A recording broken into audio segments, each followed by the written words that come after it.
जय भोजपुरी सब भोजपुरी श्रोतागण के हम आप लोग के भाई बेटा दोस्त जीजी तिवारी जी स्वागत करतानी बीएफसी न्यूज भोजपुरी में।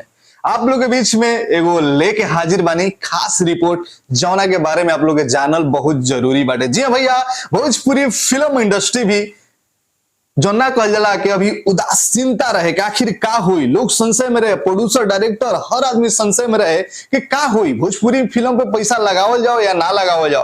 भोजपुरी सिंगर एक्टर लोग भी जेबा ज्यादातर गाना पे ही ध्यान दे देले रहे लोग, मीडिया रिपोर्ट के भी केहू के कुछ पता ना रहे कि आगे का होके वाला बा। लेकिन सारा अनुमान, सारा उदासीनता के, सारा जौन एगो मन थोर रहे कि का हुई, भोजपुरी इंडस्ट्री एक बार फिर से कहीं क्रैश ना नु कर जाई, कहीं कुछ मतलब फिर से गिर ना नु जाई, खाली गाना के खाली मतलब एल्बम इंडस्ट्री बन के तो ना नु रह जाई, जहां पे भोजपुरी इंडस्ट्री में कई आदमी के जो हीरो हीरोइन आर्टिस्ट बाड़े जेको रोजी रोटी चल रहा बा, जो भोजपुरी इंडस्ट्री से ही जुड़ल बाड़े, अब तो कहीं अलग इंडस्ट्री में काम नहीं खन कैले, ना ही कोनो कॉन्टेक्ट बेस उनकर बाटे। लेकिन सब चीज के सोचल के सोचल, अनुमान के अनुमान, बहुत लोग मौका के गलत फायदा भी उठैलस। भोजपुरी इंडस्ट्री, भोजपुरी आर्टिस्ट, भोजपुरी कलाकार, भोजपुरी सुपरस्टार पे आरोप भी लगैलस कि सब करे के पीछे वही लोग के कांड रहे। लेकिन वो आरोप के सब पीछे छोड़ते हुए ना कहल जाला जेकरा के ऊपर भगवान के दया बा, उस सब के केहू दोसर कुछ ना बिगाड़ पाई।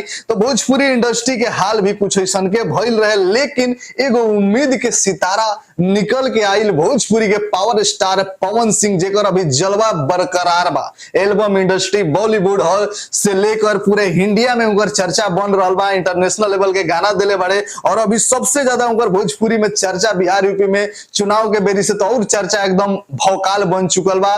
तो गाना तुमकर चलते रहे, गाना बैक टू बैक देले, और ऐसा गाने के वजह से भोजपुरी फिल्म इंडस्ट्री भी चल पड़ल। काहे को फिल्म ऐसा गाना रहे जोन गाना के आज भी लोग सुन रहा, अभी भी गाना रिकॉर्ड पर रिकॉर्ड बनावल जा रहा बड़े सा। सूर्यवंशम फिल्म जौन की चौथा हफ्ता भी सुपर हिट चल रहा बा, पोस्टर आप लोग देख रहे जब निशांत उज्जवल जी जे के वो फिल्म के प्रोड्यूसर बाड़े, राजनीश मिश्रा जी जे फिल्म के डायरेक्टर बाड़े, पावर स्टार पवन सिंह जी, आस्था सिंह जे की में डेब्यू कैले बाड़ी, और उनकर पहले बार में ही झलक देख के, उनकर एल्बम, उनकर एक्टिंग, उनकर एक्सप्रेशन देख के तो ऐसा ही एल्बम में लोग दीवाना रहे। लेकिन फिल्म में उनकर एक्टिंग के भी तारीफ भइल, उनको रुचि जोन ओरिजिनलिटी, जोन देसीपन रोल में जोन ढलल बड़ी, आहा मजा आ गइल बा, अखिया में नशा बा, कैसे केहू गाना भूल सकता। फिल्म में भी उनकर खूब तारीफ भइल बा। फिल्म तो देखले नहीं, लेकिन कई ऐसा क्लिप सोशल मीडिया पहले से जौन की फिल्म के देख के लोग के का मन करल बा, चीज दर्शैले से। तो जी हाँ भैया, पवन सिंह के फिल्म बहुत सारा रिकॉर्ड बना दिले बा।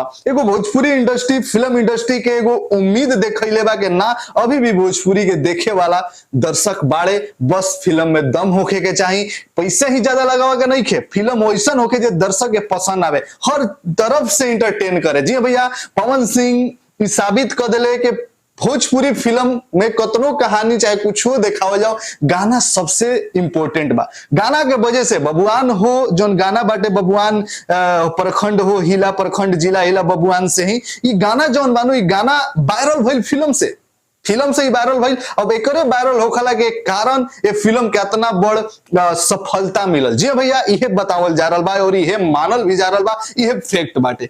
वही सिलसिला में अब भोजपुरी के दूसरका सुपरस्टार जे की खेसारी लाल यादव ट्रेंडिंग स्टार कहल जाले, उहो एगो अपन फिल्म रिलीज करे जा रहल बड़े दुर्गा पूजा के शुभ अवसर पे, जौन फिल्म के नाम बा अपराधी। और ये फिल्म के देख के, सुन के, एक बारे में जितना पता भइल बा, अब तक के फिल्म के बारे में ज्यादा कुछ हम ना बता सकते हैं डीप में के निर्माता निर्देशक बाड़े। लेकिन हाँ, निर्देशक शेखर शर्मा जी बाड़े, लिखल बाटे पोस्टर पे से बता, दशहरा के शुभ अवसर पे रिलीज हो रहा है, जो खेसारी लाल यादव जी पोस्टर शेयर कैले बाड़े। दो चार और पोस्टर आइल बा, जो देखला से ही लाग रहा बानू की फिल्म भी कुछ यूनिक बाटे। मतलब एकदम सिंपल सिटी समाज, हमने के समाज के अंदर के कुछ कहानी देखैले बाटे, कुछ अलग बाटे। टीम फिल्म के माध्यम से बतावल जा रहा है, अगर गाना वाना आप लोग के बीच में आई, जो कि दुर्गा पूजा पे रिलीज होके जा रहा बा। और सवाल यह बा, का 2024 के सबसे बड़ फिल्म बन सकती अपराधी?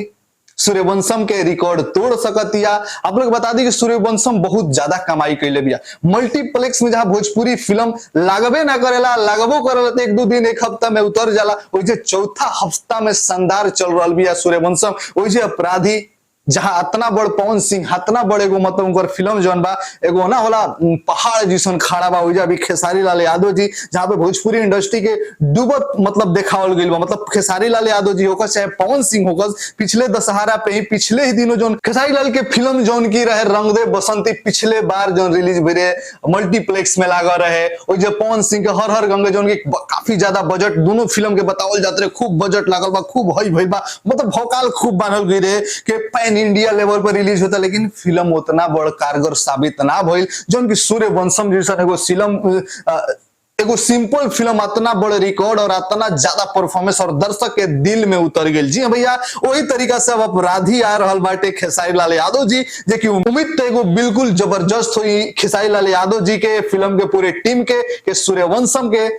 सूर्यवंशम के तरह ही ये फिल्म भी परफॉर्मेंस करी। अब आवे वाला दिन बताई, दशहरा पूजा के बाद पता चली। और दर्शक आप लोग जे भाई जा कमेंट सेक्शन में खेसारी लाल यादव जी के फैंस लोग बताइम जा कि कितना बड़े फिल्म के प्यार आशीर्वाद देवे वाला बानी जा। जरूर नीचे कमेंट सेक्शन अपन राय बताइम जा कि सूर्यवंशम ही नंबर 1 2024 के फिल्म रही या अपराधी बन सकता नंबर 1। नीचे कमेंट सेक्शन बताइए और कितना बेकरार बन जा अपराधी फिल्म के देखे खातिर। जय भोजपुरी एकता बना के रखी जाए।